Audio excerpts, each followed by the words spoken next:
Means to feel. ಇದು ಬರ್ಕೊಳ್ಳಿ ದಯಮಾಡಿ ಒಂದು ಕಡೆ ಎಲ್ಲ. ಟು ಫೀಲ್ ಬರೀ ಫೀಲ್ ಮಾಡೋದು. ಅಯ್ಯೋ ಎಲ್ಲ ಸಬ್ಜೆಕ್ಟ್ ಅಲ್ಲೂ ಫೇಲ್ ಅಂತ ಅಮ್ಮ. ಇದು ಸಿಂಪತಿ. To feel.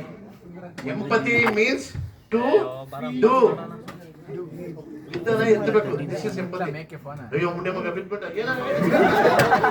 ಯಾರು ಬಿಟ್ಟ? ಅವ್ನು ಬಿದ್ದಿರ್ತಾನೆ ಮೊದ್ಲೇ ಬೆಂಕಿಗೆ ತುಪ್ಪ ಹಾಕ್ತೀನಿ. ತಗದಾಗ ನೋಡಿದ್ರು ಬೆಂಕಿ ತುಪ್ಪ ಹಾಕಲ್ಲ. ಲೀಟರ್ ನಂದಿನಿ. ಅದು ಸಿಂಪತಿ. ತುಂಬಾ ಜನ ಸಿಂಪತಿ ಓರಿಯೆಂಟೆಡ್ ನಮ್ಮ ದೇಶದಲ್ಲಿ. Sympathy oriented. ಕುವೆಂಪು ಅದೇ ಹೇಳಿದ್ರು ಮಕ್ಕಳೇ, ಬೇಂದ್ರವರು ಅದೇ ಹೇಳಿದ್ರು, ಶಿವರುದ್ರಪ್ಪರು ಅದೇ ಹೇಳಿದ್ರು. ನಮಗೆ ಸಿಂಪತಿ ಬೇಕಾಗಿಲ್ಲ. ಅವ್ರ ಭಾವನೆಗಳು ಓದಿ ದಯಮಾಡಿ. ಯಾಕಂದ್ರೆ ಇಂಗ್ಲಿಷ್ ಬೇಕಲೇಬೇಕು. ನಾವಂತ ಬರ್ತಿರೋದೇ ಇಂಗ್ಲಿಷ್ ಇಂದ, ನಾವು ಅನ್ನ ತಿಂತಿರೋದೇ ಇಂಗ್ಲಿಷ್ ಇಂದ. ಆದ್ರೆ ಮನಸ್ಸಂತೋಷಕ್ಕೋಸ್ಕರ ಕನ್ನಡದ ಪುಸ್ತಕಗಳನ್ನ, ಯಾಕಂದ್ರೆ ನಾನು ಯಾವ್ಯಾವ್ದೋ ಭಾಷೆ ಕೇಳಿದೆ, ಭಾಷೆ ಇತಿಹಾಸ ಬಂದೆ.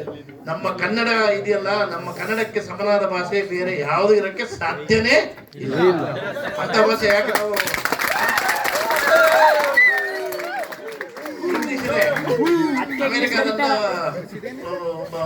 ಅಮೆರಿಕ ರೆಪ್ರೆಸೆಂಟೇಟಿವ್ ಬಂದ್ರು, ಒಂದು 5 ಜನ ಬಂದ್ರು ಜರ್ಮನಿಯಿಂದ ಒಬ್ಬರು ಅಂತ.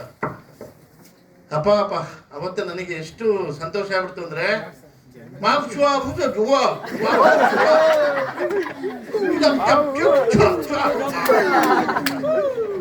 ಎಲ್ಲ ಕೂತಿದ್ರು. ಒಂದು 70 ಜನ ಕೂತಿತ್ತು. ನಾವೆಲ್ಲ teaching faculty of medical college ತುಂಬಾ ಕಡೆಯಿಂದ. ನನಗೆ ಅರ್ಥ ಆಗ್ತದೆ. ಜಾಗದಲ್ಲಿ ಯಾರೋ ಚಾರ್ ಜಾಗದಲ್ಲಿ ಏನಾರು ಅರ್ಥ ಆಗ್ತದೆ. ಸುಮ್ಮನೆ ಕೂತ್ರು ಅಲ್ಲಿ ಮಾತಾಡಂಗಿಲ್ಲ. PC ಅವರು ಇವರೆಲ್ಲ ಇದ್ರು. ಆಮೇಲೆ ಮನೆಗೆ ನೋಟ್ಸ್ ಕೊಡಕ್ಕೆ ರಿಕ್ವೆಸ್ಟ್ ಪಡ್ಕೊಂಡಿದ್ದ ಅವ್ರನ್ನ. 2-3 ಪೇಜ್ ನೋಟ್ಸ್ ಕೊಟ್ಟ. ಅಯ್ಯೋ ರಾಮ, ಈ 2-3 ಪೇಜ್ 3 ಗಂಟೆ ತಿನ್ಬಿಟ್ಟ ತಲೆ ಅನ್ನಂಗ. ಅದ್ರಲ್ಲಿ ಏನಿಲ್ಲ.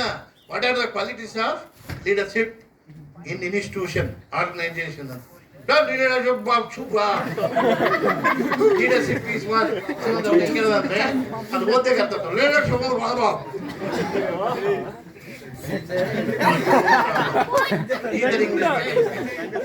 ಇಂಗ್ಲಿಷು ಅದು ಏನು ಮಾಡಕ್ಕೆ ನಮ್ಗೆ ಫಾದರ್ ಟಂಗು ಅಲ್ಲ, ಯಾವ ಟಂಗು ಅಲ್ಲ. ಏನೋ acculturation. If you are speaking English because of acculturation. ನಮ್ಮನ್ನ ಬ್ರಿಟಿಷರು ಬಳೋದನ್ನ ಗುಲಾಮರಾಗಿ ಆಡ್ಬಿಟ್ರು. ಅವಾಗ ಕಲ್ತಿದ್ವಿ. ಪ್ಯಾಂಟ್ ಶರ್ಟು ಅಕಲ್ಚರೇಷನ್, ಎಣ್ಣೆ ಹೊಡೆಯೋದು ಅಕಲ್ಚರೇಷನ್, ಸ್ಮೋಕಿಂಗು ಪೋರ್ಚುಗೀಸ್ ಕಲ್ಚರ್. ನಮ್ದು ದೇಶ ಬಹಳ ಚೆನ್ನಾಗಿತ್ತು. ಇವರೆಲ್ಲ ಬಂದು ಎಲ್ಲ ಮಿಕ್ಸ್ಚರ್ ತರ ಕಲ್ಚರ್ ಇಲ್ಲ. ಈಗ ಪಿಕ್ಚರ್ ಆಫ್ ಅಕಲ್ಚರೇಷನ್. ಈಗ ಎಲ್ಲ ಬಂದ್ರು ಬಹಳ ಒಳ್ಳೆ ದೇಶ. ನಮ್ಮ ದೇಶ ಹಾಳು ಮಾಡಕ್ಕೆ ಅವರೆಲ್ಲ ಬಂದ್ರು. ಪೋರ್ಚುಗೀಸರು ಸಿಗರೇಟ್ ಕಲ್ಸರು, ಗಾಂಜಾ ಅದೆಲ್ಲ ಪೋರ್ಚುಗೀಸರು ಬಂದಾಗ. ಬ್ರಿಟಿಷರು ಆಲ್ಕೋಹಾಲು ಇವರು ಅಂತಾರೆ. ಪ್ಯಾಂಟ್ ಶರ್ಟ್ ಒಳ್ಳೇದು ಅಂತ ತನ, ಕೆಟ್ಟದು ಬಿಟ್ಬಿಡೋದು. ರೈಟ್. ಎಂಪತಿ ಅಂದ್ರೆ ಟು ಡೂ. ಇದು ಈಸಿ, ಬಹಳ ಸಿಂಪ್ಲಿಫೈ ಮಾಡಿದ್ದೀನಿ. To do. Sympathy to feel. ಕೆಲವು ಸತ್ಯ ನೋಡ್ಬೇಕಿಲ್ಲ, ಬಲಬು ಅಂತ ಬಿಡ್ಕೊತಾರೆ. ಬದುಕಿದ್ದಾಗ ₹1 ಹೆಲ್ಪ್ ಮಾಡಿದ್ರು.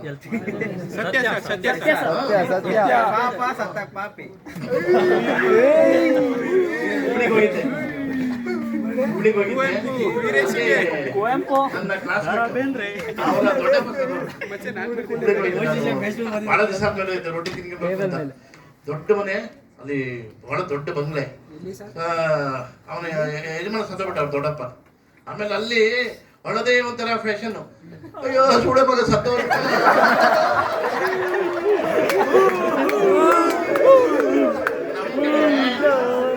ನಮ್ ಕಡೆ ಸುಡೆ ಮಗ ಅಂದ್ರೆ ಬೇಜ ಹುಡ್ಕೊಂತೀವಿ. ಅಯ್ಯೋ ಸುಡೆ ಮಗ ಸತ್ತೋಗ್ಬಿಟ್ಟೆ ಅಂತ ಹೇಳ್ತಾರೆ. ಇದು ಒಂದು ದಿನ ಹೇಳ್ಬೋದು ಹೊಡೋದು. ಮನೆಗೆ ಕ್ಲೈಮ್ಯಾಕ್ಸ್ ಬರ್ತೀನಿ. ಅವರ ಮನೆ ಮುಂದೆ ಕೊಡಗುಕಾಯಿ ಗಿಡ ಹಾಕಿದ್ರು. ದೊಡ್ಡದು ಒಂದು ಚಪ್ರ ಕೊಡಗುಕಾಯಿ ಗಿಡ. ಕೆಲವು ಕಾಯಿ ಹಸಿರಿಗಿದೆ, ಕೆಲವು ಹಣ್ಣಿಗೆ ಬಂದಿದೆ, ಕೆಂಪು ಆಗ್ತಾ ಇದೆ. ಒಬ್ಬ ತಾಯಿ ಮಗು ಎತ್ಕೊಂಡಿದ್ದಾಳೆ, 3 ವರ್ಷ ಮಗುಗೆ. ಅಯ್ಯಮ್ಮ ಮಗು ಎತ್ಕೊಂಡು ಅವ್ರ ಊರಿಗೆ ತೋಟದಲ್ಲಿ ಬಹಳ ದೊಡ್ಡ ಮನುಷ್ಯ ಆ ಊರಲ್ಲಿ ಬಂದ್ರು. ಅಯ್ಯಮ್ಮ ದೊಡ್ಡ ಈ ಮಗುಗೆ ಅಳು ಬರಲ್ಲ. ಯಾಕಂದ್ರೆ ಅವನಿಗೆ ಹುಟ್ಟು ಅಂದ್ರೂ ಗೊತ್ತಿಲ್ಲ, ಸಾವು ಅಂದ್ರು ಗೊತ್ತಿಲ್ಲ. ಎಲ್ಲ ಸೀರಿಯಸ್ ಆಗಿ, ಎಲ್ಲ ಕೆಲವರು ಸುಮ್ಮನಿದ್ದಾರೆ, ಕೆಲವರು ಜೋರ ಕಾಣ್ತಾ ಇದ್ದಾರೆ. ಅವರಮ್ಮ ಜೋರ ಕಾಣ್ತಾ ಇದ್ದಾರೆ. ಅಯ್ಯೋ ಅಂತ ಜೋರಾಗಿ. ನನಗೆ ಹೊಸಬರು ಯಾರು ಮತ್ತೆ ನಾನು ಸುಮ್ಮನೆ ನಿಂತಿದ್ದೆ. ಆ ಮಗು ಅವ್ರಮ್ಮನ ಭುಜೆಗೆ ನಂದೊಂದು, ಅಮ್ಮ ಅದ್ಯಾಕಮ್ಮ ಕಾಯಿ ಕೆಂಪಗಾಗಿದೆ ಅಂತ ಕೇಳ್ತು. ಇವಳು ಜೋರಾಗಿ ಹೇಳ್ತಾ ಇದಾರೆ, ಅಳು ನಿಲ್ಲಿಸ್ಬಿಟ್ಟೆ ಅಲ್ಲಿ ಅವಮಾನ, ಅಳ್ತಲೇ ಇರ್ಬೇಕು, ಇಲ್ಲ ಸುಮ್ಮನೆ ಬಿಡ್ಬೇಕು. ಅಳುವಾಗ ಮಧ್ಯದಲ್ಲಿ ನಿಲ್ಸಂಗಿಲ್ಲ. ಆ ಮಗು ಬಿಡ್ತಲೇ ಇಲ್ಲ. ಅವ್ರ ಅಮ್ಮನ ಭುಜ ಹಿಂಗೆ ಅಲ್ಲಾಡ್ಸಿ, ಅಮ್ಮ ಇದು ಯಾಕೆ ಕೆಂಪಗಾಗಿದೆ, ಇದು ಯಾಕೆ ಕೆಂಪಗಾಗಿದೆ ಅಂತ. ಅಯ್ಯೋ ಮಗನೇ ಬೀಚಕ್ಕೆ ಬಿಟ್ಟಾರ, ಅಯ್ಯೋ ಯಜಮಾನ್ ಸತ್ತಂತೆ.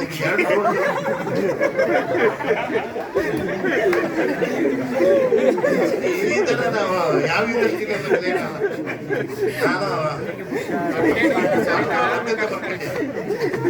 ಎಷ್ಟು ಚೆನ್ನಾಗಿ ನನಗೆ ಬರೋದು ಬಿಡಿ.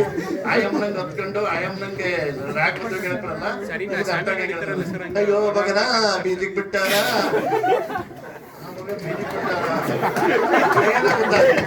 ಅರ್ಥ ಆಯ್ತಾ ಬಿಟ್ಟು ಅಳೋದು ಅಂದ್ರೆ ದಿಸ್ ಈಸ್ ಪರ್ಸನಾಲಿಟಿ. ಈ ತರ ಪರ್ಸನಾಲಿಟಿ ನಮ್ಗೆಲ್ಲ ನಮ್ ಕಡೆ ಇದೆ. ಸುಮ್ಮನೆ ಅವಳು ಅಳುತ್ತಾನೆ, ಮಗುಗೆ ಸಮಾಧಾನ ಮಾಡಿ ಯಾಕೆ ಕೆಂಪಗಾಗಿದೆ ಅಂತ ಹೇಳ್ಬಿಟ್ಟು. This is empathy. ಈ ಎಫ್ ಫಾರ್